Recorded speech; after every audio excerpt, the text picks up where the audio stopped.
The video game industry generally draws from a myriad of different cultural backgrounds, but rarely do we see one from Taiwan. So indie developer Creative Games Computer Graphics Corporation decided to fill that void with their debut of the flashy beat-em-up action platformer, The Legend of Tianding.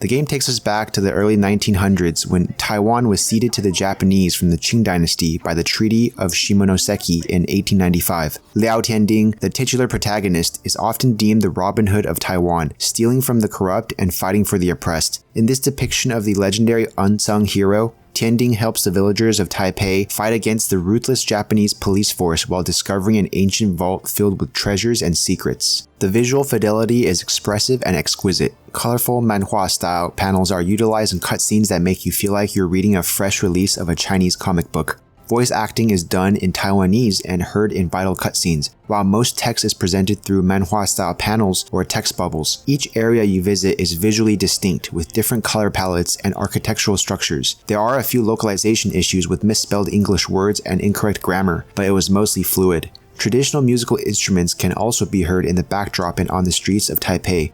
To further the degree of historical accuracy, The Legend of Tianding plays out almost exactly how the real-life Tianding did.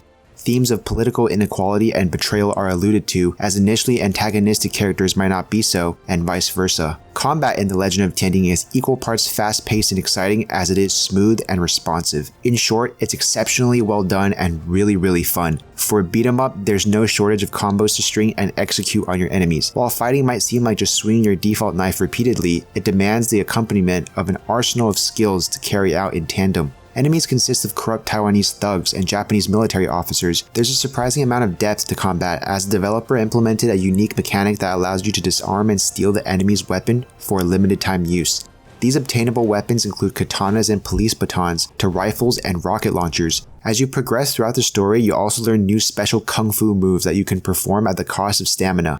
These skills not only allow you to dish out higher combo counts, but also act as a slight Metroidvania tool for traversal to previously unreachable areas. Evasion is smoothly implemented with the presence of invincibility frames and the addition of perfect dodges. Perhaps the greatest highlights of combat are the boss battles. Not only are they a visual spectacle, but they also provide adrenaline-inducing challenges for you to take on. Every encounter makes excellent use of flashy, vibrant colors and the luscious comic book art style to create standout experiences. There are a total of 6 bosses in the game, each with their own unique moveset and abilities that put your skills to the test. Still, there are some unexpected difficulty spikes, particularly near the finale. These are primarily attributed to overpowered moves from bosses and tricky platforming that results in instant death if performed incorrectly. Dying results in losing hard-earned money that you otherwise need to purchase for better default weapons and upgrades. That being said, much of the difficult platforming is optional as they break off the linear path to hidden treasure chests. The developer added in a convenient fast travel option via a culturally and time period appropriate rickshaw. Granted, this is a very concise game, being able to complete it in 4 hours. Replayability comes in the form of 2 difficulty levels, side quests, and a card-based minigame. There's also an option to replay any previous completed chapter and boss fight. Unfortunately, most side missions end up being recycled fetch quests throughout previously visited areas.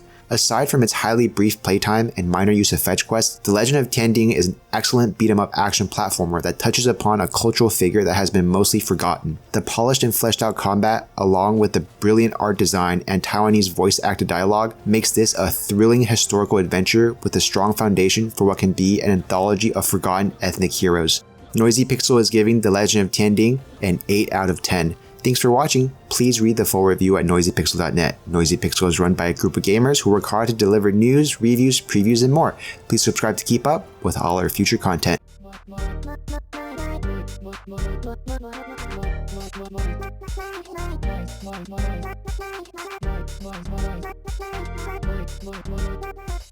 Noisy Pixel.